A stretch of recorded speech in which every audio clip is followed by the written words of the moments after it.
So the film subtextually explores the horrors of the British Empire from a long time ago, which is something we're never taught at schools. So I wanted to create a unique kind of crossroad almost, where a classical Indian instrument is used, and fusing that with the British national anthem. And I just like that idea of using something foreign but playing a British national anthem on it, and there's almost clashing of cultures that comes with that. So that was the reason behind using it. Yeah, it's interesting because I actually finished the film in April earlier this year, with not knowing obviously what was going to happen with the Queen a few months later, and then the Queen passed away, and actually it gave the film some added poignancy because on the back of her death there's been a lot of questions about how relevant the monarchy now is in the UK. It's constantly being questioned. Its history is now being revisited, and how we learn about it is also being revisited. So I guess it was controversial in that sense because I started submitting it to festivals at a time where everyone was feeling quite patriotic and very proud of being British. But then this film comes in and it's almost challenging that.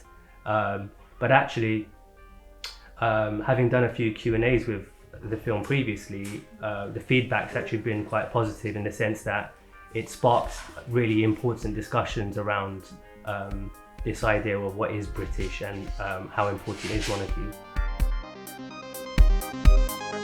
I think I always, in my films, I always try and go for something that's subversive, something that generally takes I guess, a benign subject matter and looks at it in a very,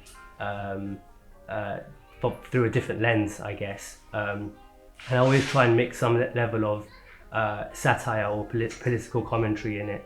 And in particular, horror is really a really great platform for something like that, because you can make something on face value very entertaining, but subtextually you can explore some really important and